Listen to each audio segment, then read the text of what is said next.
Bonjour à toutes et à tous et bienvenue dans ce nouvel épisode de la série Démystifier l'intelligence artificielle. C'est Laetitia Constantin qui vous parle, développeuse web chez Habile, diplômée d'un master en intelligence artificielle.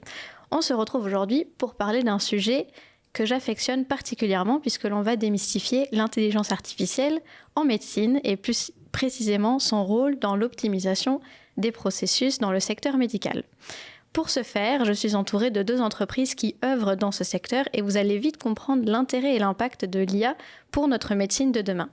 Merci et bienvenue à Sébastien Giguère, directeur des opérations de recherche à Valence Lab et cofondateur de Valence Discovery, et Obivola Rabeari-Velo, directeur stratégie et partenariat à BI Expertise. Comment allez-vous ?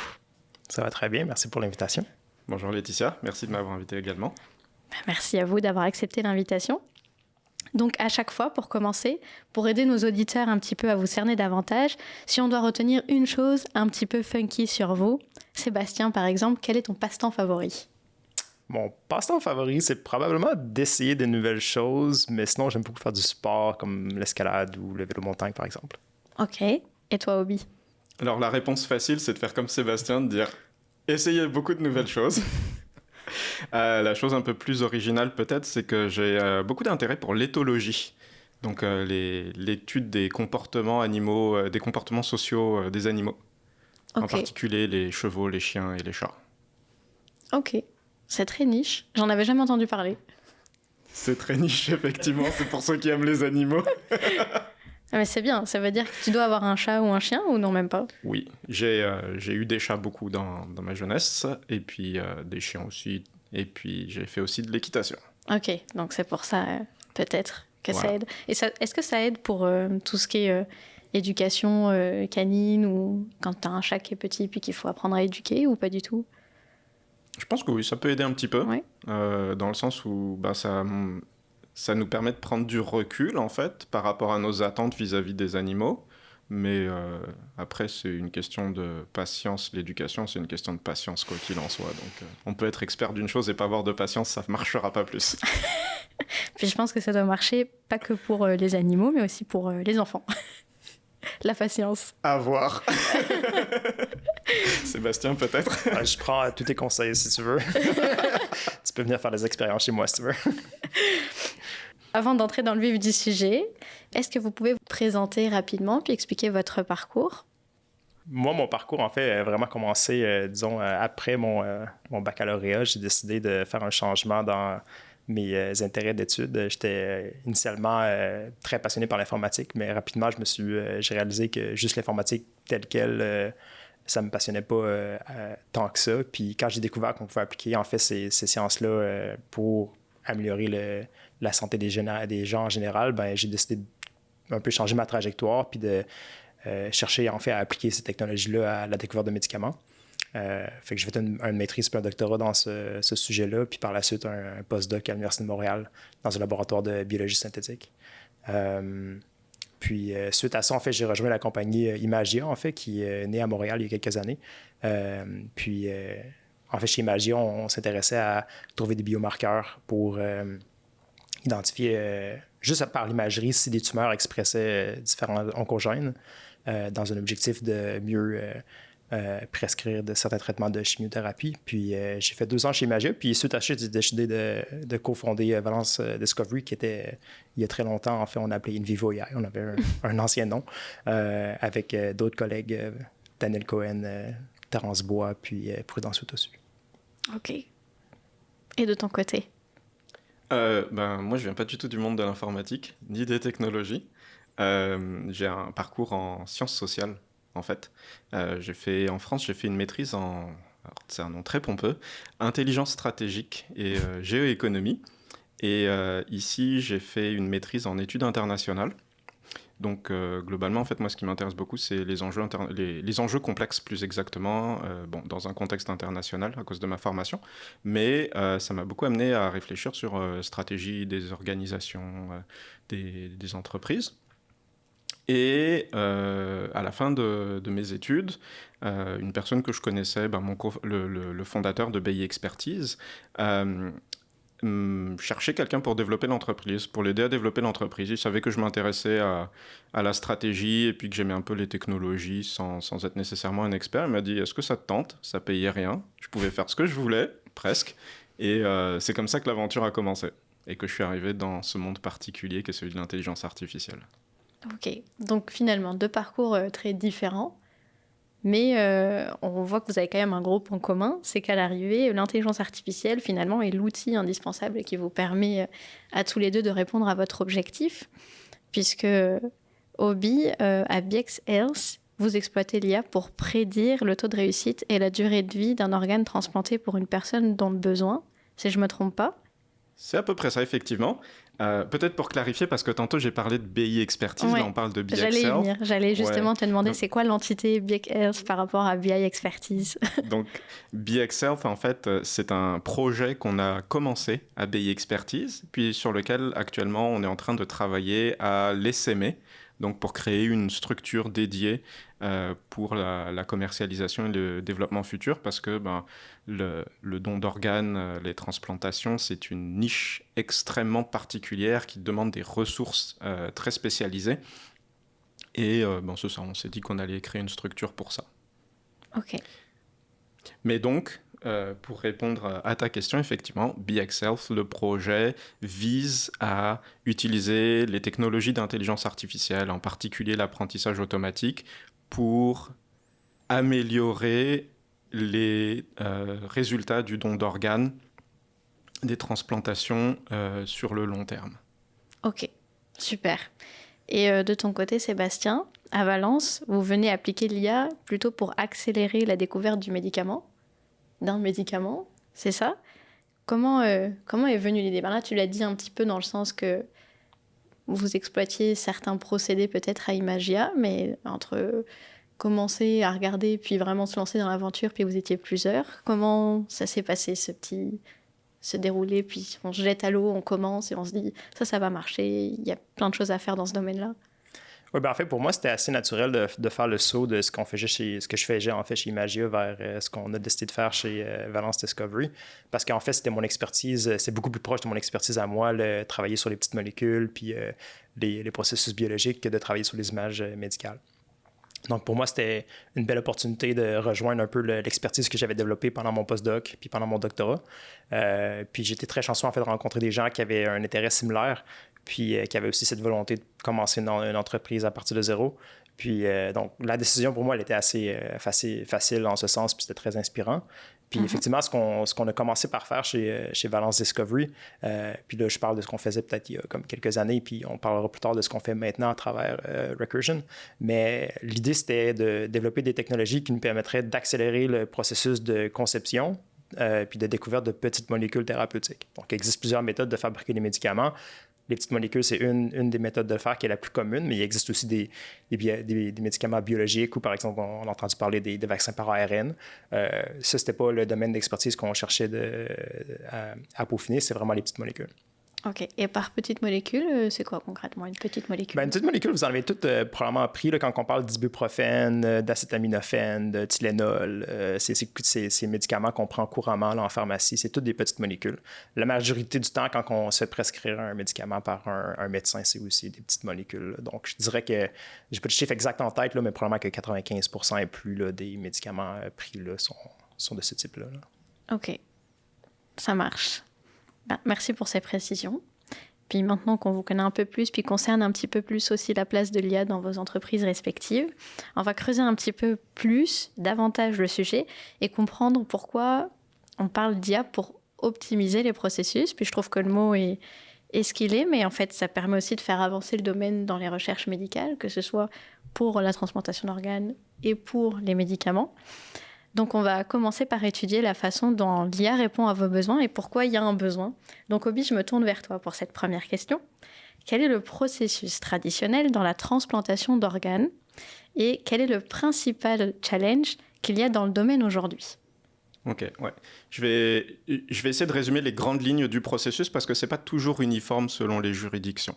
Mais ce qu'il faut voir, c'est que quand vous avez un organe qui devient défaillant et qui tombe en phase terminale. Donc, généralement, le plus connu, c'est les maladies chroniques du rein, les maladies chroniques rénales terminales. Donc, c'est-à-dire que les traitements ne font plus effet et puis que ton rein cesse de fonctionner, en tout cas ne fonctionne plus suffisamment pour que tu puisses filtrer tous les déchets qui circulent dans ton corps. À ce moment-là, tu tombes avec un besoin d'une transplantation. Donc, je parle du rein parce que c'est à peu près 60% des transplantations, mais c'est aussi valable de plus en plus pour les poumons. On s'est rendu compte avec l'émergence de la Covid qu'il y a un risque de besoin plus accru de transplantation pulmonaire. C'est vrai aussi pour le foie, le pancréas, alors je pense que ça s'appelle l'ilet du pancréas en français. Donc, c'est les principaux organes dits solides, en fait, qui sont pour la transplantation. Puis donc, quand tu as besoin de remplacer cet organe parce que ça ne fonctionne plus, tu rentres comme personne sur une liste d'attente. Donc, la liste d'attente pour les transplantations d'organes. Et en attendant, par exemple, si tu es dans le contexte du rein, tu es mis sur dialyse. Donc on appelle des soins conservatoires, en fait, pour essayer de conserver ton organe ou pour remplacer ton organe de façon temporaire, mais souvent c'est mécanique à travers des machines. Tout le monde sait à peu près comment fonctionne une dialyse. Puis, ça c'est le premier aspect. Ensuite, il y a la partie don d'organes. Et là, ça se divise en deux. Tu as les dons du vivant, c'est-à-dire moi, toi, aujourd'hui, on décide que je vais donner un de mes reins, par exemple. C'est le plus commun. Donc là, tu peux donner un organe. Puis, tu as ça représente, je pense, à peu près 30% des dons, si je ne me trompe pas. Puis, tu as le don suite à un décès. Et là, donc ça, c'est le plus commun. Et en gros, quand ton organe est disponible, il est rentré dans les bases de données des autorités de coordination du don d'organes. Donc, au Canada, c'est géré de façon provinciale. Donc, au Québec, c'est Transplant Québec. En Ontario, ça va être Trillium Gift of Life. En Colombie-Britannique, BC Transplant. Puis, à l'inverse, tu vois, aux États-Unis, c'est géré au niveau fédéral, donc à travers UNOS, le Unified Network for Organ Supply, si je ne me trompe pas. Donc, quand l'organe est disponible, à ce moment-là, il rentre dans les registres de l'autorité de coordination du don d'organes, qui, elle, va essayer de faire un appariement pour associer l'organe disponible à un moment T, qui n'est disponible que pour quelques heures ou jours gros maximum, avec un patient sur la liste d'attente. Et donc pour ça, il y a des règles. Tu as des règles de priorité d'une part. Donc, est-ce que tu es à l'article de la mort ou est-ce qu'au contraire, tu peux attendre 10 ans sans problème? Bon, j'exagère un petit peu, mais être à l'article de la mort, ça par contre, c'est pas une exagération. Il y a des gens qui y passent tout le temps. Il y a 500 au Canada, tu as à peu près 250 personnes par année qui décèdent sur la liste d'attente parce qu'ils n'ont pas d'organe qui est trouvé pour eux. Et aux États-Unis, c'est 5000 personnes quand même. Donc, c'est pas négligeable. Mais donc l'idée, c'est d'essayer de trouver un appariement avec ces règles de priorité et avec des règles d'appariement. Alors les règles d'appariement en question, elles sont est-ce que tu es de tel groupe sanguin, quels sont tes antécédents médicaux, et puis quelques autres règles qui sont quand même assez généralistes, qui fonctionnaient relativement bien à une époque où la population était assez uniforme, mais qui aujourd'hui présentent de gros enjeux d'équité vis-à-vis des différents groupes populationnels, mais aussi, comme on connaît mieux, la médecine devient de plus en plus précise, on se rend compte aussi qu'il y a des causes de rejet qui ne sont pas prises en compte au moment de l'allocation à cause des règles d'appariement. Et donc, ça, c'est le processus qu'on essaye d'optimiser, outre le fait qu'au Canada, et dans beaucoup de pays ailleurs dans le monde aussi, il faut quand même le dire, le processus d'allocation d'organes est encore très manuel. Dans le meilleur des cas, en fait, au Canada, tu peux fonctionner avec un fichier PDF, si tu es chanceux, c'est plus du fax et du papier crayon, mais un fichier PDF, donc tu vas extraire les données, les rentrer manuellement dans l'application qui va faire l'appariement, et La machine va peut-être te sortir un appariement si c'est possible, mais c'est encore très manuel. Donc l'IA, ici, vient amener, d'une part, l'automatisation, c'est de l'IA, mais à la marge, parce que c'est un processus informatique, tout simplement. Ça vient amener de l'automatisation pour accélérer un peu le processus. Et par contre, l'apprentissage automatique, lui, vient essayer d'apporter de la précision là où les règles d'attribution globales qui sont utilisées aujourd'hui ne restent trop, je vais utiliser un terme, un système unique ou un one-size-fits-all process, comme on dirait en anglais. Donc c'est ça un peu que l'IA essaye d'amener ici. Ok, et est-ce que l'IA, elle va récupérer les mêmes données que les organismes ils ont, ou justement on peut essayer de récupérer plus d'informations, le dossier médical de la personne qui est décédée par exemple, pour justement avoir un meilleur match possible derrière?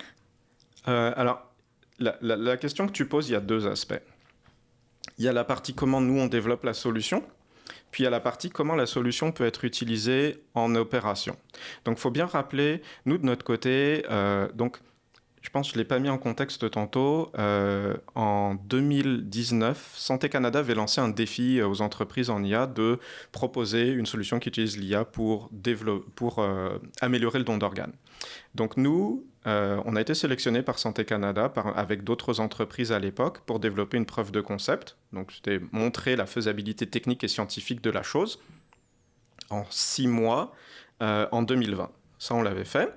Puis on a été sélectionné comme finaliste en 2022, l'année dernière. On a reçu $1 million de financement pour développer le prototype final. Donc on n'est pas encore en exploitation, on est vraiment en phase R&D là. Et donc pour entraîner le modèle, on travaille avec les données en fait qui sont récoltées. Alors aux États-Unis, ça s'appelle le Scientific Registry for Transplant Recipients, donc le SRTR, qui est géré au niveau fédéral.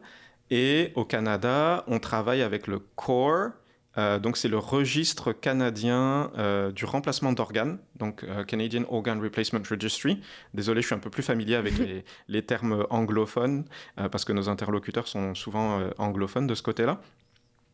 Et donc le CORE, lui, il est géré par l'Institut canadien d'information sur la santé, donc ICIS. Donc ce sont des données qui sont collectées au niveau fédéral, qui collectent en fait, c'est grossièrement résumé, c'est le dossier médical du patient qui a été anonymisé. Ok. Donc c'est avec ça qu'on travaille. Alors aux États-Unis, c'est 50 ans d'historique, 250 000 transplantations qui ont été réalisées pendant cette période-là, et je ne sais pas combien, plusieurs millions de variables qui sont mises à notre disposition. Au Canada, c'est un peu plus complexe parce que les données collectées ne sont pas uniformes en fonction des provinces. Mais globalement, c'est 20 ans d'historique. Je pense... Je ne veux pas m'avancer trop, mais c'est à peu près entre 40 et 60 000 transplantations qui ont été réalisées durant cette période-là. Okay. Donc c'est avec ces données-là qu'on entraîne le modèle. Donc c'est des données qui sont pour l'entraînement. Donc on ne collecte rien en direct. Comment on voit comment ça va être opéré, l'idée c'est d'avoir un système qui s'implante, qui utilise... alors, il y a un standard d'interopérabilité des données qui est en train d'être testé au Canada et puis ailleurs dans le monde, qui s'appelle HL7 FHIR, pour Fast Information Health Record, si je me souviens bien, quelque chose comme ça, mais qui est spécial pour les données de santé, pour que ça puisse être interopérable, donc que les différents systèmes qui ne parlent pas nécessairement le même langage puissent les exploiter. Et donc, nous, le système, il rentrerait dans le système de don d'organes, il viendrait tirer les informations du dossier médical, les gérer, puis ressortir un résultat, des prédictions qui seraient, elles aussi, des données interopérables, donc qui pourraient repartir dans le système. Et donc, nous, on ne stockerait pas de données, elles passeraient juste en transit pour se faire cruncher. C'est pas le bon mot, j'essaie de trouver le mot en français. Mais donc, les données pourraient être analysées, par les modèles, puis ça sort. Il n'y a rien qui reste. C'est l'objectif, en tout cas. Ok. Ouais, voilà. C'est bien parce que ça pose moins de questions après en termes de stockage, en termes données personnelles potentiellement stockées en BD, ce genre de choses. Puis probablement d'éthique dont on pourra discuter probablement après. Exactement. Oui. Et de ton côté, Sébastien, c'est quoi la procédure dans la découverte d'un nouveau médicament? Est-ce que tu vois des limites à l'heure actuelle de ce procédé-là? Puis en quoi la solution que vous amenez aujourd'hui, elle est intéressante pour ces problèmes-là? Oui, en fait, il n'y a pas une seule méthode pour découvrir des médicaments, mais je peux vous décrire ce qui est peut-être la plus classique ou la plus représentative là, des difficultés auxquelles on fait face aujourd'hui. Donc, typiquement, le processus commence avec, il faut une cible thérapeutique. Donc, exemple, on s'intéresse à une maladie, ça peut être un cancer, puis on peut avoir une hypothèse que si on réussit à moduler une certaine protéine dans notre corps, ça va être bénéfique pour le patient. Donc, on commence souvent avec une hypothèse qui est notre cible thérapeutique. Puis, souvent, c'est une nouvelle protéine pour laquelle on ne sait pas exactement comment la moduler. Donc, on va chercher une petite molécule qui, du moins, la module légèrement ou commence à montrer des signes qu'elle est capable de moduler l'activité de cette protéine-là. Souvent, la méthode la plus classique pour faire ça, parce qu'on n'a pas de point de départ, c'est qu'on va prendre des grandes librairies de molécules. Donc, on parle ça peut être de 100 000 molécules à 1 million ou plus de molécules. Puis, de manière robotisée, on va établir un essai cellulaire qui est souvent fait dans des très, très miniatures. Puis, on va tester chacune de ces molécules-là, une à la fois. Puis, on va regarder s'il y a des molécules qui ont l'effet désiré. Malheureusement, c'est très difficile de trouver des molécules qui modulent l'activité des protéines. Puis, souvent, dans un test où on teste 1 million de molécules, on est chanceux si on en trouve une poignée qui ont une légère activité. Ça arrive souvent qu'on n'en trouve aucune. Donc ça, c'est le premier défi, trouver un point de départ. Si on suppose qu'on a été chanceux puis qu'on a réussi à trouver un point de départ, le prochain grand défi auquel on va faire face, c'est que la molécule qu'on a trouvée, souvent, elle ne modulera pas énormément l'activité de la protéine. Donc, on va chercher à augmenter son activité, mais on va aussi chercher à améliorer ses propriétés pharmacodynamiques, en fait, parce que c'est bien qu'une molécule module la protéine dans un essai biochimique dans un laboratoire, mais pour que ça devienne un médicament, il va falloir qu'on réussisse à la transformer en quelque chose qu'on puisse idéalement avaler sous forme de pilule, qui soit absorbé, qui soit soluble dans l'eau, qui n'ait pas d'effet secondaire indésiré. Donc, il y a beaucoup de propriétés auxquelles on doit s'attarder quand on optimise une molécule. Et puis, c'est très difficile d'optimiser l'ensemble de ces propriétés-là. La raison est simple, souvent, c'est que tu fais un peu de progrès sur une propriété, puis à toutes les fois que tu avances sur un, tu recules sur une autre propriété. Donc, c'est jamais si simple. On pense tout le temps qu'on va réussir à trouver la bonne molécule rapidement, mais c'est rare. Habituellement, ça prend beaucoup d'essais-erreurs. Puis, synthétiser chacune de ces molécules-là, c'est très dispendieux. On parle souvent d'une molécule, la synthétiser juste en quantité suffisante pour faire un essai en laboratoire. On parle entre 1 000 et parfois jusqu'à 5 000 $ par molécule. Et ça, on ne compte pas encore les essais qu'on doit faire. Donc, c'est très, très, très dispendieux. Ça, je pense que ça ne viendra pas surprendre aucun spectateur que le processus de médicament est très dispendieux parce qu'il y a beaucoup d'essais d'erreurs.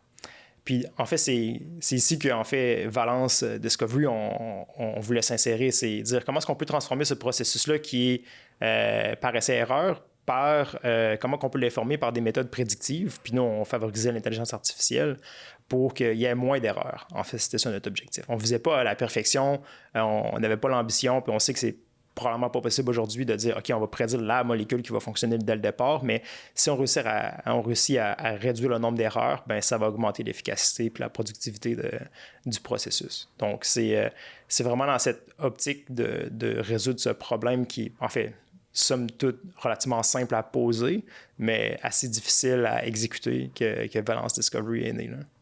OK. C'est super intéressant aussi. Et du coup, maintenant qu'on a posé un petit peu le contexte, puis avant de rentrer un peu plus dans le détail, peut-être un peu plus technique du type d'IA qui tourne derrière ces modèles-là, j'aimerais qu'on parle des données que vous utilisez. Donc là, on l'a évoqué un petit peu rapidement aussi de ton côté, Obi. Mais c'est vrai qu'on ne le répète jamais assez, mais les données, la qualité des données, c'est vraiment ce qui permet à l'intelligence artificielle derrière de bien fonctionner, de ne pas avoir de problème. Et là, dans votre cas, les données qui sont récoltées, ce n'est pas des données qui sont accessibles facilement, comme les cookies d'un site internet ou les trucs comme ça. Donc, déjà ça, je suppose que c'est quand même un challenge d'avoir les autorisations pour accéder aux collections que les gouvernements ont et puis qu'ils peuvent mettre à disposition. Et justement, Sébastien, en off, tu me disais que vous aviez passé le pas avec Récursion. Et tu me disais aussi que d'être avec Récursion aujourd'hui, ça vous permet d'accéder à des données peut-être aussi de manière plus facile. Est-ce que tu peux me parler de cet aspect-là, comment vous récupérez les données de médicaments, puis Récursion, là, cette étape qui est arrivée avec Valence Discovery, qu'est-ce qui se passe? Oui, absolument. Donc, Valence existait depuis à peu près 5 ans. On avait développé une expertise, je crois, assez unique pour développer des algorithmes d'intelligence artificielle qui puissent prédire les propriétés des molécules. Je pense que notre expertise était maintenant reconnue mondialement. On avait gagné des concours assez importants, puis on avait plusieurs partenariats avec d'autres compagnies. Donc, je pense qu'on était bien vu à ce niveau-là. Une chose qu'on n'avait pas chez Valence, c'est qu'on n'avait pas encore réussi à générer d'ensemble de données substantielles, donc de grandes quantités. On faisait beaucoup, on utilisait beaucoup en fait les données qu'on pouvait soit trouver publiquement ou des données qu'on avait via des partenariats qu'on avait. Donc, quand Recursion nous a approchés avec l'idée de joindre les deux compagnies puis de faire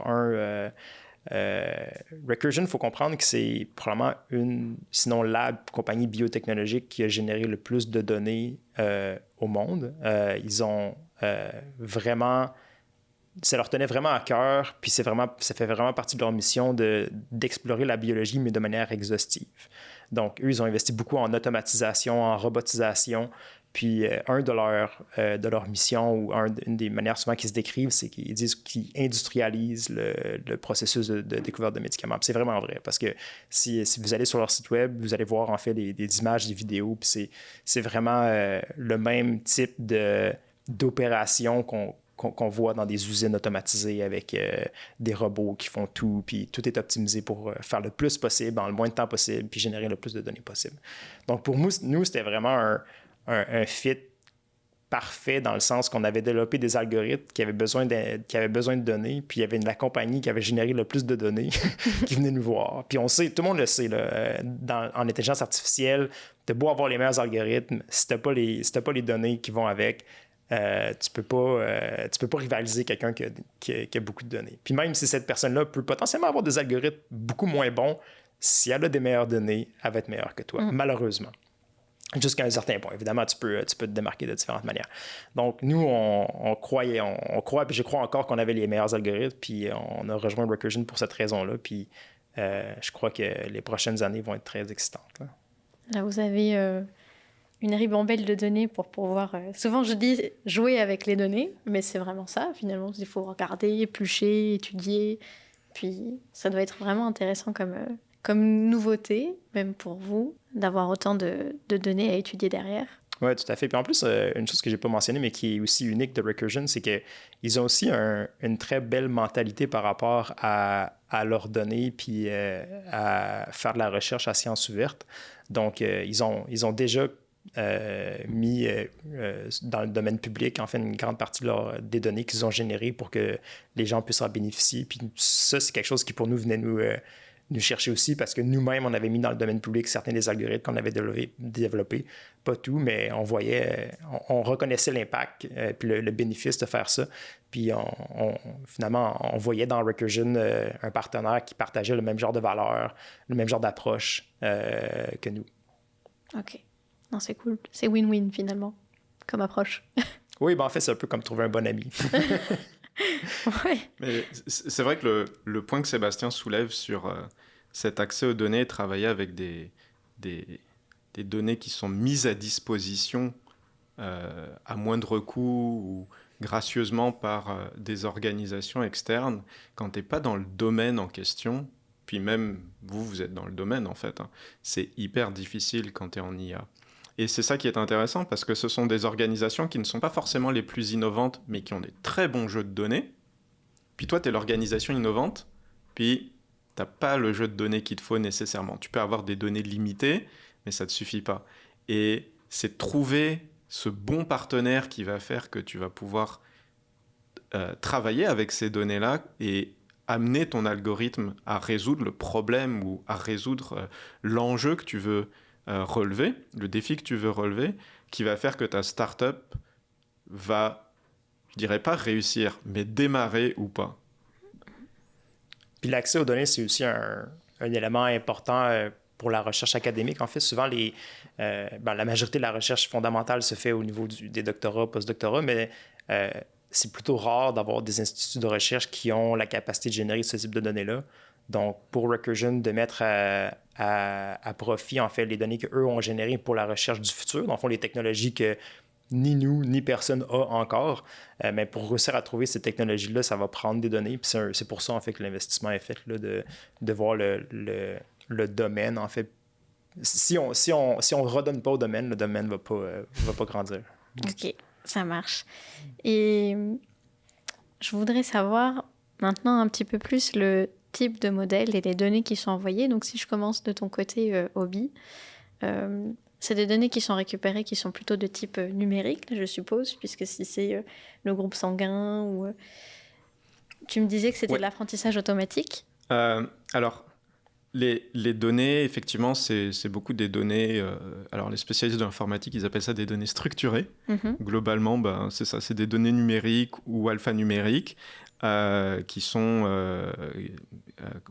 donc, qui rentrent dans des catégories pour lesquelles il y a quelques variations. Par contre, il y a d'autres startups qui utilisent d'autres types de données, mais pas forcément pour résoudre le même enjeu qu'on résout dans la transplantation, mais donc parce qu'on peut utiliser des données d'imagerie, par exemple, pour évaluer la conservation d'un organe ou quelque chose comme ça. Pour le foie, par exemple, ça sert beaucoup. Mais nous, non, on travaille donc avec des données alphanumériques principalement, qui sont issues du dossier médical du patient. Donc effectivement, groupe sanguin, antécédents médicaux, ce genre de choses-là. Les modèles qu'on développe, alors je ne vais pas rentrer dans les détails parce que c'est absolument pas mon domaine, mais par contre, ce que je peux dire dessus, c'est que y a d'un côté les modèles, un modèle qui sert à évaluer la compatibilité en fait entre un donneur un organe disponible par un donneur et un patient qui va recevoir l'organe. Donc là, on évalue la compatibilité d'une part, puis on a des modèles qui vont évaluer la survie d'autre part. Donc ça peut être la survie de l'organe avec le patient, potentiellement aussi la survie du patient sans l'organe pour évaluer, parce que l'outil qu'on développe, c'est un outil d'aide à la décision clinique. Il se peut que, ultimement, un patient dise, considérant les effets secondaires qui pourraient arriver avec tel organe, ou pour je ne sais quelle raison, son équipe médicale puisse lui déconseiller de recevoir l'organe, en fait. Ça peut arriver. Et donc, on fournit des outils de prédiction de survie qui permettent d'évaluer à 6 mois, 3 ans, 5 ans, 10 ans, quelle est la probabilité pour que moi, en tant que patient, ou l'organe, l'appariement le rejet finisse par se faire. Parce il faut comprendre que le don d'organes, c'est pas une science, c'est un art. Il y a des méthodes scientifiques qu'on essaie d'utiliser, mais il n'y aura jamais d'appariement parfait. Parce que même avec un clone, la biologie fait que il y a toujours... tu n'auras jamais 99%, tu n'auras jamais 100% à l'identique le même corps. Et donc, l'idée, c'est d'essayer de voir, considérant ces facteurs-là, quel est mon degré d'affinité, en fait, avec l'organe qui m'est proposé, et qu'est-ce que je peux attendre comme espérance de survie avec ou sans l'organe à telle échelle de temps. Puis ça, déjà, ça donne pas mal d'informations. Ça donne pas toutes les informations pour prendre une décision, mais ça en donne beaucoup pour accélérer le processus par rapport à ce qui se fait aujourd'hui. Ok, ça marche. Et de ton côté, Sébastien, là, on n'est pas sur des données numériques, puisque c'est une molécule. Et ces données qui sont représentées sous forme de molécules, c'est pas des images, c'est pas du texte. Donc comment est-ce qu'on exploite ça? Là, tu me disais en off, tu me parlais de réseaux de neurones graphiques, en graphe, on va chercher le terme exact. Est-ce que tu peux me parler de ça? Oui, donc Souvent, en fait, on a deux grands types de données qu'on utilise chez Valence. Le premier, c'est effectivement les molécules. Donc, les molécules, comment est-ce qu'on représente une molécule? C'est une bonne question. On peut la photographier, on peut la dessiner, il y a plusieurs méthodes, mais la méthode vraiment qui est privilégiée, c'est de la représenter sous la forme d'un graphe, où chaque nœud, en fait, c'est un atome, et puis entre chacun des nœuds, il y a le lien atomique qui vient rejoindre ces atomes-là. Donc ça nous permet d'avoir une structure qu'on peut manipuler à la fois avec un ordinateur, mais qui est aussi représentatif de la molécule elle-même. Puis, ce qu'on a vu dans les dernières années, c'est que les meilleurs algorithmes qu'on connaît en fait aujourd'hui, là, ça se peut que ce ne soit pas nécessairement ça pour le futur, mais jusqu'à aujourd'hui, les meilleurs algorithmes pour travailler avec ce type de molécules-là, ça s'appelle des Graph Neural Network, donc des réseaux de neurones pour graphes, où finalement on donne en entrée à ces réseaux de neurones-là carrément le graphe, là, les atomes, les liens atomiques entre les molécules, les propriétés des atomes, quel atome il s'agit, est-ce que c'est du carbone, du nitrogen ou d'autres choses. Puis ces algorithmes-là sont capables d'apprendre des corrélations puis des relations en fait entre la structure moléculaire et ce qu'on cherche à prédire à propos de cette molécule-là. Donc souvent, classiquement, il y a différentes choses qu'on peut être intéressé à prédire. Par exemple, est-ce que la molécule va être soluble dans l'eau? Est-ce que la molécule va avoir une affinité forte avec la cible thérapeutique? Est-ce que la molécule va être hépatotoxique, par exemple? Donc, c'est quelques exemples parmi tant d'autres. En termes de choses qu'on désire prédire, souvent, c'est des valeurs numériques. La majorité du temps, là, c'est soit des classes, donc toxiques ou non toxiques, ou ça peut être des valeurs réelles, un chiffre qui représente par exemple, la toxicité ou l'affinité avec la cible thérapeutique. Donc, souvent, on va être intéressé soit à minimiser ce chiffre-là ou à maximiser le chiffre, dépendamment de ce que ça représente. OK. Il y a juste un point... des molécules représentées sous forme de graphes, c'est déjà une première passe qui doit être faite et qui est longue et fastidieuse. Est-ce que ces données-là, elles étaient déjà accessibles, où il y a une banque de données universelle qui existe, où ces molécules sont représentées sous forme de graphes? Ou alors c'est des données que vous avez fait vous-même à la main? Donc, représenter une molécule sous forme de graphe, c'est pas complexe. Okay. On peut dessiner une molécule si elle est valide, donc si elle ne brise pas les lois de la physique. Ben voilà, tu vois le graphe moléculaire. Donc, en soi, c'est pas complexe. Il existe beaucoup de molécules dans des librairies, dans la littérature, qui sont tous des molécules de majorité valides qu'on peut utiliser. Ce qui est difficile avec les molécules, c'est que c'est un peu comme un ensemble de blocs Lego. On peut agencer les blocs de beaucoup de manières différentes. En fait, on peut les agencer de manière combinatoirement différente. Donc, c'est ce qui rend le problème de découverte de médicaments difficile, c'est que il y a tellement de molécules possibles qu'on ne peut pas simplement énumérer toutes les possibilités puis choisir celle qu'on croit qui est la meilleure. Même si on a un modèle prédictif, on ne peut pas demander à ce modèle prédictif-là de nous donner la réponse pour chacune des molécules. Il y a plus de molécules possibles qu'il y a d'atomes dans l'univers. Évidemment, on ne peut pas demander, il n'y aura aucun ordinateur qui sera capable, aujourd'hui ou dans le futur, d'énumérer toutes les molécules possibles. Et pour l'aspect 3D de la molécule, comment c'est pris en compte dans la représentation graphique? Dans le sens que la molécule n'est pas sur papier en 2D. Et donc, si on veut créer une protéine qui vient bien se plugger sur un certain bout de la molécule, je suppose qu'il faut la tourner ou la gérer d'une certaine façon. Puis ça, c'est représenté d'une certaine façon dans le jeu de données. Oui, tout à fait. Donc, souvent, la méthode la plus simple de représenter une molécule, c'est celle que tu viens de décrire. Là. Tu la dessines sur une page, puis ben, elle a l'air comme plate. Mais en réalité, les molécules ne sont pas plates. Ils ont une conformation qu'on appelle. Et cette conformation-là, en fait, elle n'est pas statique. Donc, si on met une molécule dans l'eau, elle va bouger. Donc, non seulement elle va flotter dans l'eau, mais elle a aussi sa conformation. Il y a certains ponts atomiques qui vont en fait tourner puis se plier, dépendamment de leur capacité à le faire. Puis ça, on peut le modéliser aussi avec des algorithmes par graphe où on va en fait représenter la position dans l'espace des atomes ou la distance entre les atomes, par exemple. Puis quand on a cette information-là, ça nous permet justement de travailler avec ce qu'on appelle des conformations de molécules. Donc, une même molécule peut adopter plusieurs conformations. Puis, en fait, ça rend le problème encore plus complexe parce que, du coup, on n'a plus seulement un nombre excessivement large de molécules, mais pour chaque molécule, on a plusieurs conformations possibles. Et puis, il y a certaines conformations qui sont préférables, il y en a qui sont rares, il y en a qui sont fréquentes.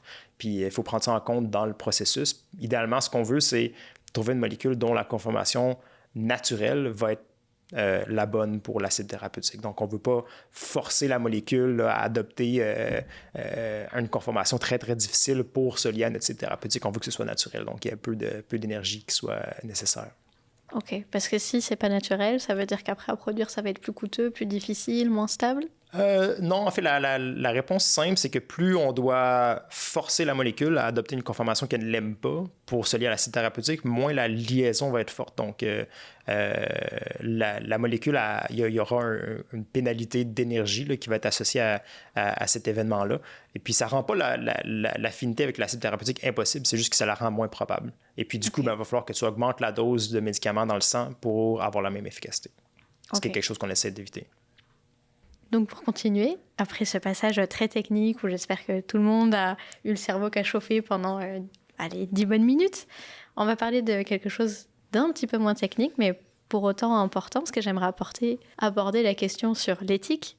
Obi, dans votre cas, j'imagine que c'est méga important parce que on ne peut pas s'entraîner sur un certain type de données, puis que finalement, la réalité de la chose, les gens ne correspondent pas à ce type de données-là. Et je parle évidemment des différents types de populations, parce qu'avec les données génétiques, on sait qu'on n'est pas totalement identique à recevoir un type d'organe en particulier, ou si telle ou telle personne. On sait qu'on est plus compatible avec son frère et sa sœur, par exemple. Donc, c'est des données qui sont importantes. Et comment est-ce que vous pouvez vous assurer que le jeu de données sur lequel se base l'intelligence artificielle, sur laquelle vous entraînez vos différents modèles, n'est pas biaisé? Dans le sens qu'elle n'a pas un problème d'équilibrage dans son jeu de données pour s'assurer qu'après, quand on va s'en servir, elle ne va pas discriminer un certain type de personnes au profit d'autres types de personnes. Ouais. Alors ça, c'est la question à 100 millions de dollars. Il y a plusieurs manières d'y répondre. La première chose que je vais dire, c'est que de toute façon, qu'on le veuille ou non, le jeu de données, il est biaisé. Alors, il peut être biaisé pour différentes raisons, par contre. Si on va aux États-Unis, par exemple, on sait qu'il y a de la discrimination systémique envers les minorités, qu'elles soient latino, qu'elles soient noires, enfin, tout ce qui n'est pas caucasien, en fait, principalement. Donc, et le Canada n'y échappe pas nécessairement. Hein. On sait pas que pendant très longtemps, les populations qui viennent des Premières Nations, par exemple, ont été et sont toujours dans une certaine mesure gardées en marge du système. Donc ça, dans les jeux de données, ça crée déjà des biais. Ça veut dire déjà le système lui-même est biaisé. Mais parce que le système est biaisé, ça va induire des biais dans le jeu de données. Donc il y a ça déjà avec lequel on doit travailler. Ce qui fait que nous, on a essayé de travailler en essayant de voir à travers la littérature scientifique. Donc c'est pas nous nécessairement qui avons fait tout ce travail. On essaye par contre de voir si on peut le confirmer ou le valider à travers les méthodes que nous on expérimente. Qui consiste donc à voir quelles sont les variables qui influent le plus dans le succès ou l'échec d'un appariement. Et donc, tantôt, je disais, on travaille avec les données médicales, les données du dossier médical. Et donc, un dossier médical, tout le monde le sait, ça va inclure souvent votre date de naissance, votre nom, votre adresse, votre âge, votre sexe. Là, ça devient un peu plus embêtant. Votre origine ethnique ou votre race selon le vocable qui est utilisé. Là, ça devient un peu plus problématique aussi, etc. Donc, il y a différentes variables qui peuvent être utilisées. Je me souviens même plus combien il y a de variables dans les jeux de données qui nous sont fournis, mais c'est un grand nombre, plusieurs centaines.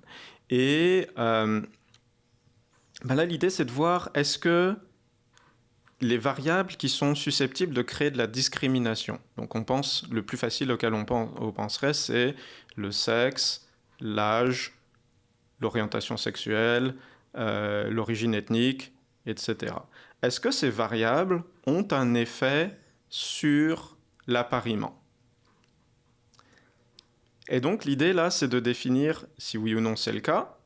Alors idéalement, on aimerait que ce ne soit pas le cas, parce que ça facilite le travail, il y a un peu moins de discrimination. On essaye de rester sur des variables qui sont un peu plus, je vais dire, objectives au niveau de la communauté scientifique. Donc on va penser par exemple aujourd'hui, les variables qui sont très à la mode, c'est les molécules HLA. Donc en anglais c'est Human Leukocyte Antigens, donc les antigènes leucocytes humains, je crois, on traduirait en français. Bref, les molécules HLA. Mais donc on évalue encore, c'est ça, est-ce que la race a un impact sur le succès d'un appariement? Alors si c'est non, c'est génial, ça enlève un problème. Si c'est oui, là on a un gros problème. Parce que, au Canada en particulier, la Charte des droits et libertés fait qu'on n'est pas censé utiliser ce type de variable pour du traitement, pour de l'analyse. Et donc là, comment on essaye de travailler autour de ça, c'est que si ça influe dans ce genre de décision, on va travailler avec certains principes qui sont appliqués en droit, qui sont le principe de nécessité et le principe de proportionnalité.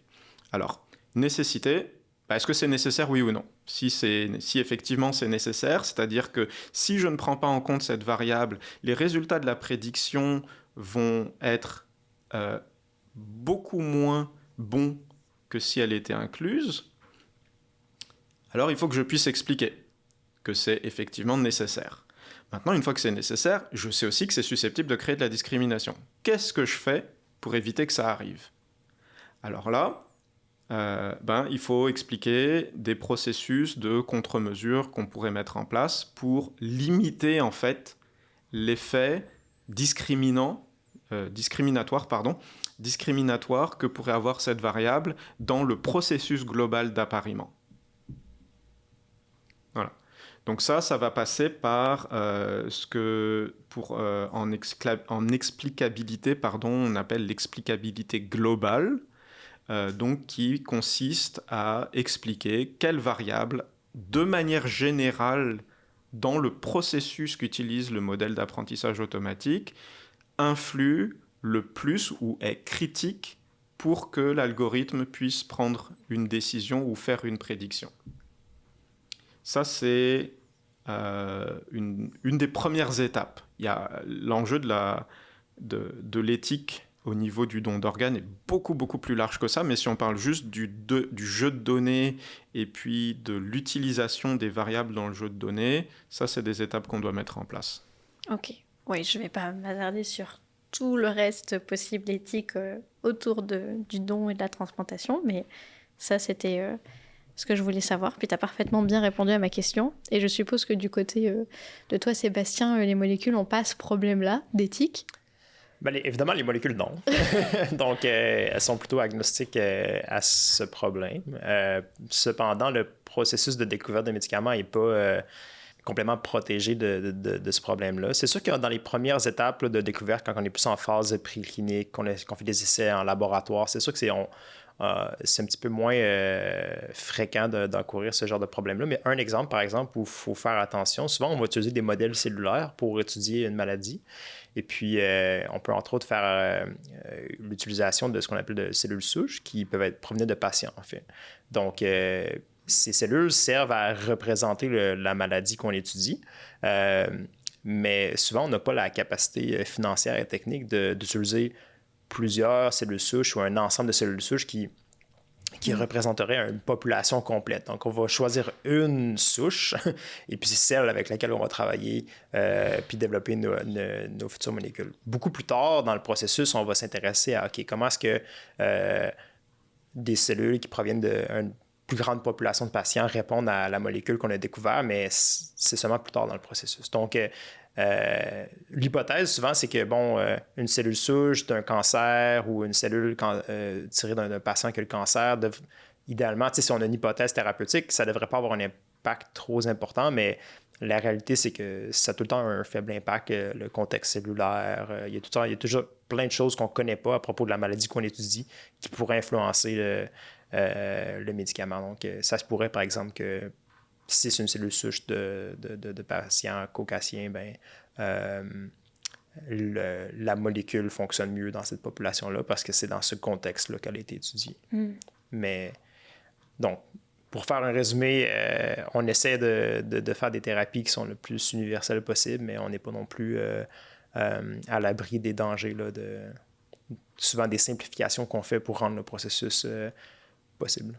OK, ça se comprend. Et j'aimerais aborder un autre petit point avant de passer vers la fin de cet épisode. C'est, comme tu en as parlé juste avant, l'explicabilité du modèle. Je vais commencer par toi, Sébastien, parce que c'est quelque chose dont vous avez moins besoin, a priori, de devoir expliquer comment l'IA fonctionne, parce que l'explicabilité, en gros, vraiment pour vulgariser, c'est les gens imaginent que l'IA, c'est une boîte noire, puis on veut comprendre ce qu'il y a dans cette boîte noire. Donc là, comment ça se passe? Vous devez choisir une molécule pour faire des tests vers un médicament. Donc, est-ce qu'on a besoin d'expliquer ce que cette boîte noire fait ou pas?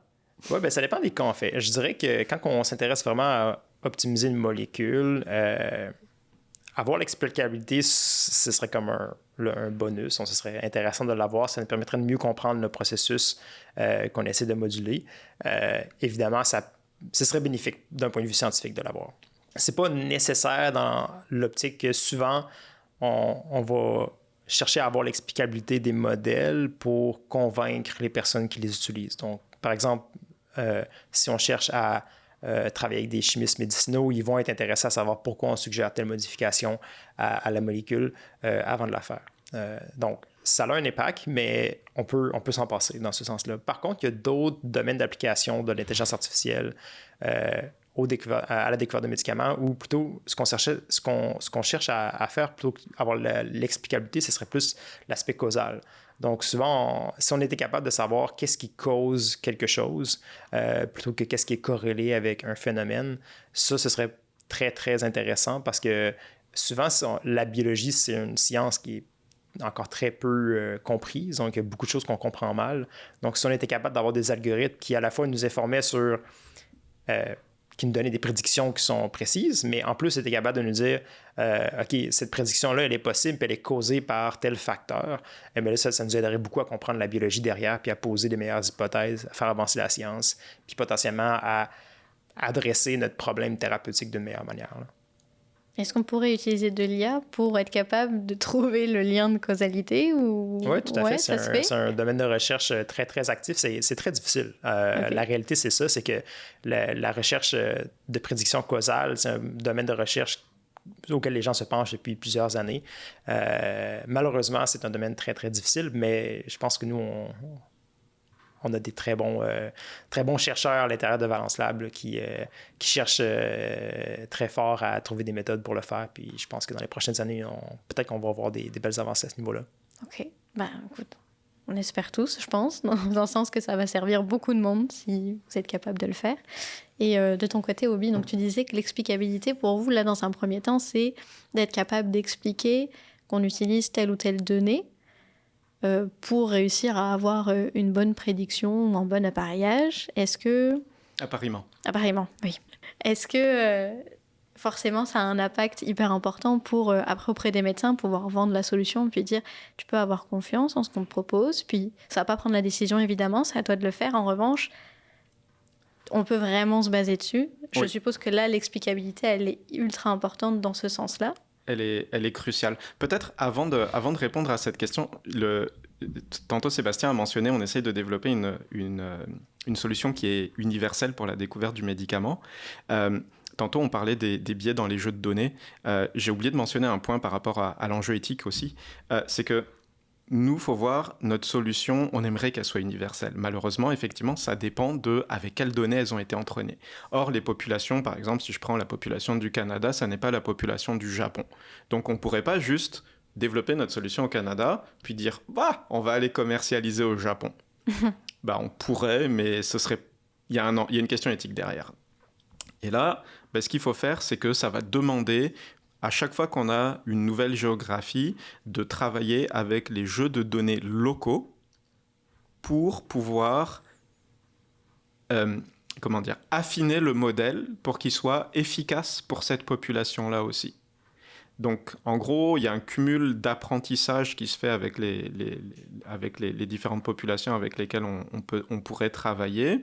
Et à terme, mais ça, c'est comme on se projette très très loin dans le temps, croisons les doigts, si ça se passe assez bien, ça sera peut-être dans le courant de ma vie, de notre vie, parce qu'on est encore assez jeune, on pourrait avoir une organisation mondiale du don d'organes.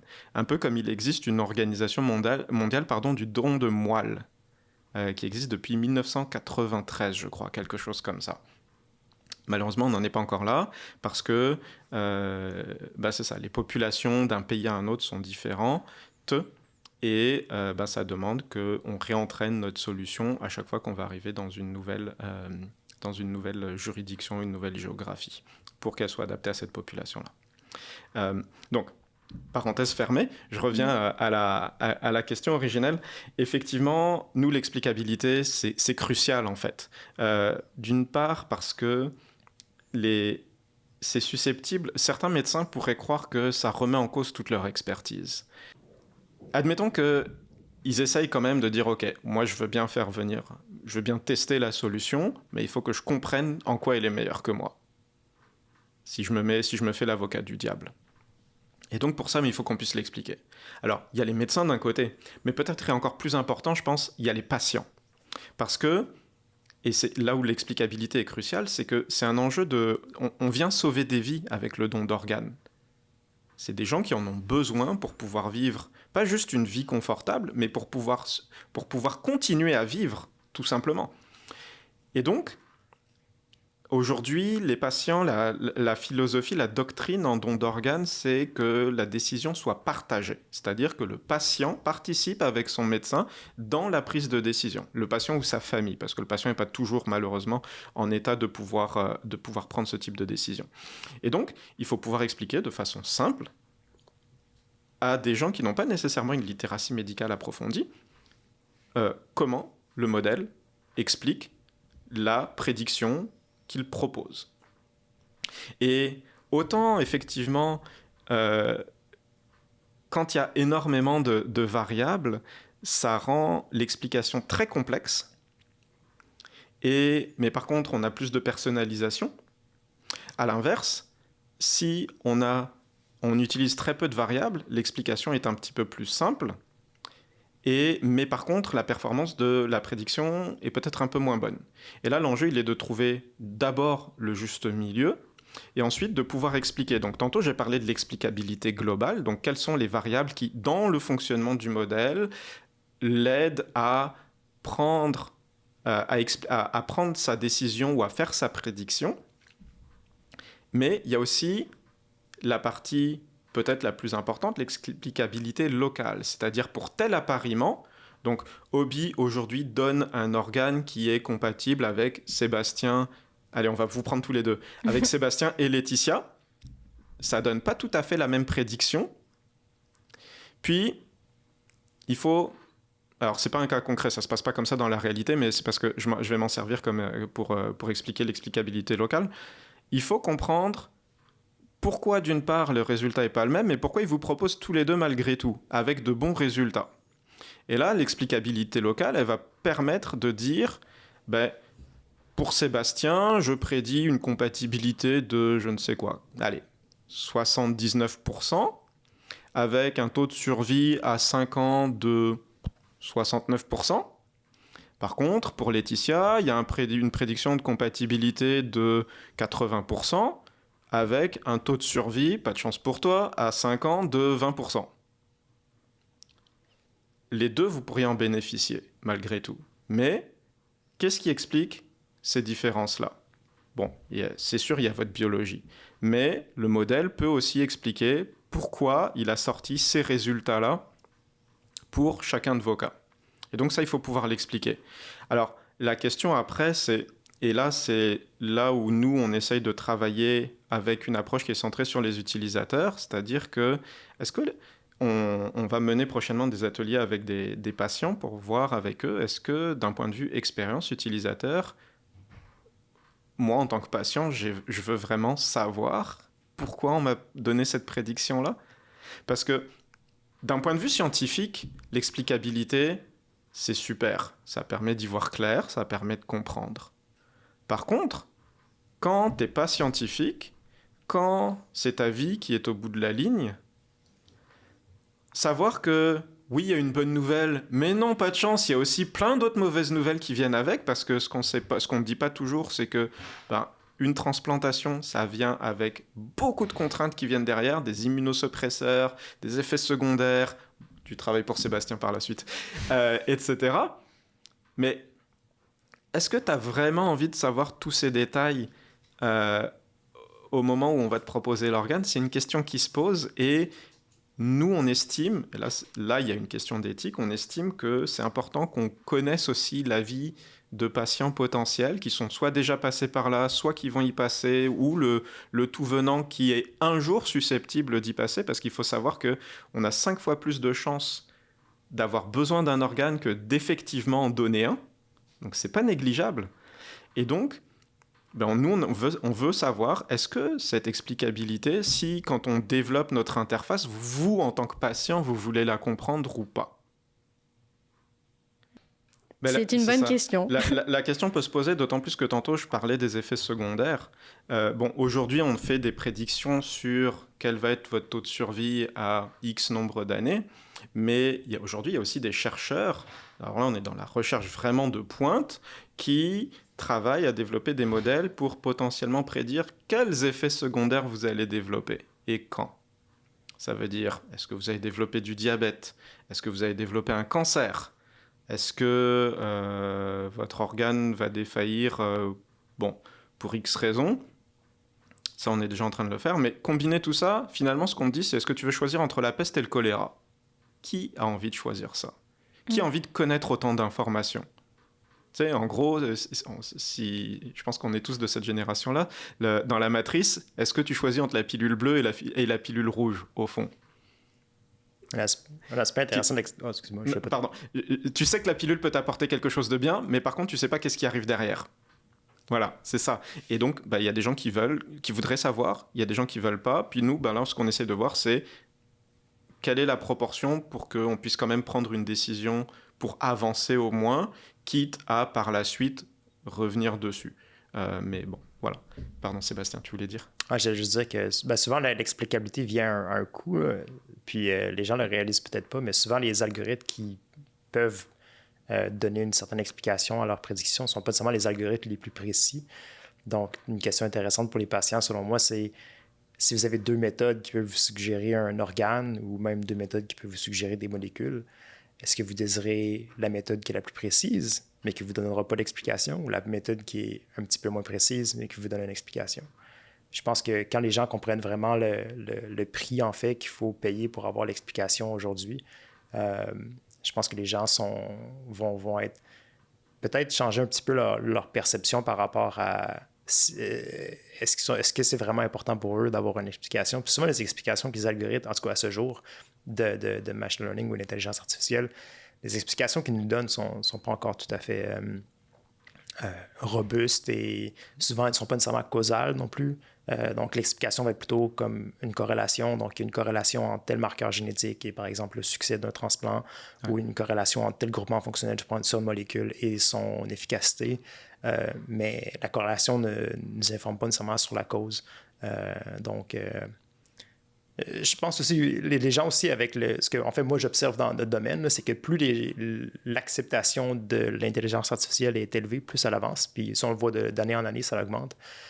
Moins les gens nous demandent, en fait, d'expliquer nos prédictions. Parce qu'ils sont de plus en plus habitués à cohabiter avec ces nouvelles technologies-là. Okay. Puis, je me permets d'ajouter encore, tu disais, il y a l'explicabilité, ça a un coût. Puis effectivement, ça a un coût qui est aussi financier. C'est-à-dire que si ton modèle est complexe, si ton modèle est complexe parce que tu as 36 000 variables, et on pourrait le faire, mais le coût pour expliquer ça, ça va demander des modèles qui sont très complexes eux aussi, avec une puissance de calcul qui est très élevée, pour pouvoir faire ça dans un temps qui est quand même raisonnable, parce qu'il faut voir, par exemple pour le cœur, une transplantation pour le cœur, tu as 6 heures de temps pour agir entre le moment où tu vas prélever l'organe et le moment où il va être réimplanté chez le receveur. 6 heures de temps. Ça donne pas beaucoup de temps pour prendre une décision. Mais donc, l'explicabilité, il a un coût financier aussi, parce que plus ton modèle d'explicabilité va demander de la puissance de calcul et de la puissance de calcul, plus ça va coûter cher. Puis il ne faut pas oublier, nos systèmes, ok, l'intelligence artificielle, c'est génial, mais le système de santé, il fonctionne avec des contraintes financières aussi, surtout le système public, puis même le système privé. Je ne sais pas à quel point un système privé serait capable de payer un modèle d'explicabilité super puissant. Et donc, l'objectif ici, il est aussi de trouver un compromis entre quelque chose qui, d'une part, des modèles qui sont assez performants, mais aussi un coût pour l'explicabilité qui est performant vis-à-vis d'un point de vue comptable, financier, pour le système de santé, pour que si on fait aujourd'hui 2000, 3000 transplantations au Canada, ça ne coûte pas plus cher que de maintenir ces 3000 personnes en dialyse. Il faut voir ça aussi. Et les coûts en IA, ça peut monter très, très, très, très vite, les coûts de calcul. Cependant, c'est plutôt difficile de convaincre quelqu'un qui est sur l'article de la mort que l'argent, c'est généralement pas celui qui va s'en soucier, en fait. Ouais, c'est ça, donc. Mais tout à fait, c'est sûr que dans un point de vue pratique puis d'application, c'est important. C'est très, très vrai. C'est super intéressant. Il me reste quelques minutes, donc je vais vraiment approcher sur mes dernières questions. Quel est le plus gros défi que vous avez rencontré dans votre domaine, dans l'application, là, en ce moment?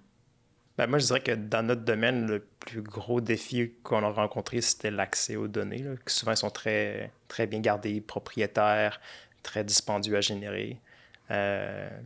Puis, finalement, on a trouvé un bon partenaire pour adresser ce point important qui est Recursion. Puis, je pense que c'est ça qui m'excite beaucoup dans le futur, c'est de voir un peu la convergence entre les technologies, les biotechnologies, le domaine de la santé. Puis, en fait, tout ça m'excite beaucoup.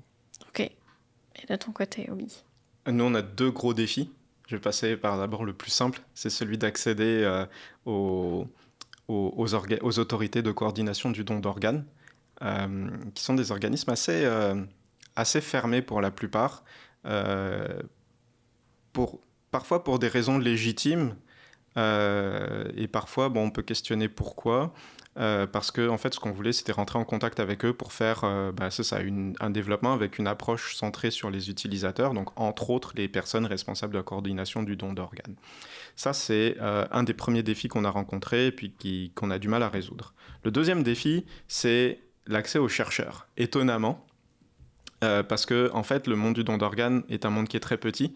La plupart de la recherche, c'est fait par les chercheurs qui sont aussi médecins, transplanteurs ou en coordination du don d'organes, et plusieurs d'entre eux voient le travail que nous on fait comme une concurrence à leur travail.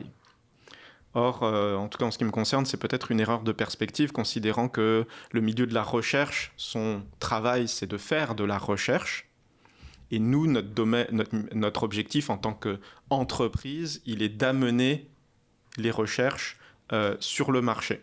Puis bon, c'est vrai que ces dernières années, les stratégies gouvernementales pour le développement de l'innovation sont très axées sur la commercialisation de la propriété intellectuelle qui est développée en milieu de recherche. Donc quand on dit ça, c'est principalement en milieu universitaire.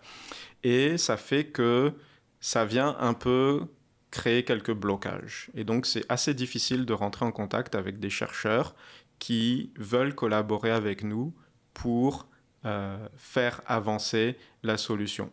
Il y en a qui travaillent avec nous quand même, il y en a qui comprennent qu'on a tout intérêt à collaborer pour... Il ne faut pas oublier, à la fin, c'est la vie du patient sur laquelle on vient influer, pour améliorer sa qualité de vie.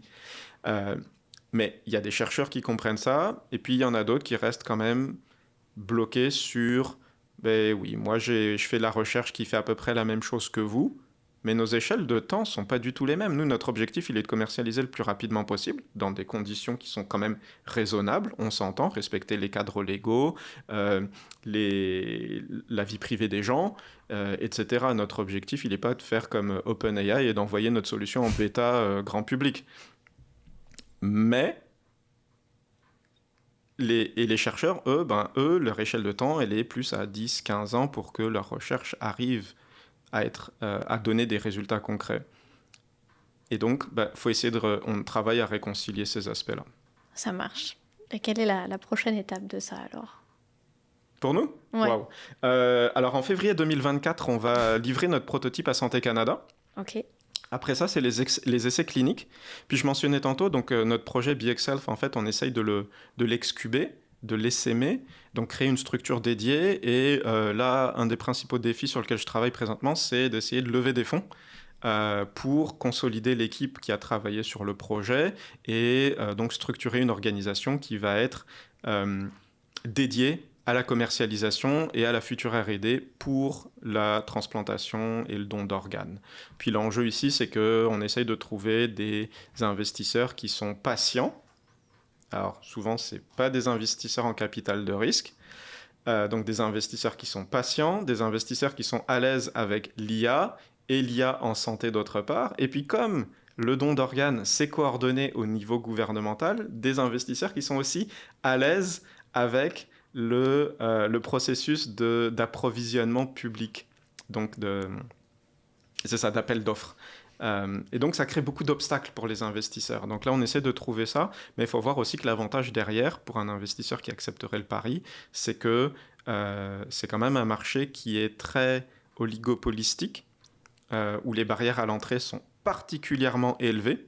Aujourd'hui, il n'y a pas d'IA qui se fait dans le don d'organes, parce que déjà les standards en IA pour la santé commencent tout juste à sortir.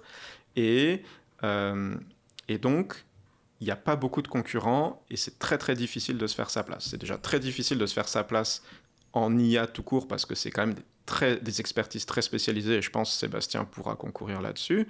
Et en plus, donc là, c'est du don d'organes en plus, c'est une niche dans les niches médicales. Donc voilà.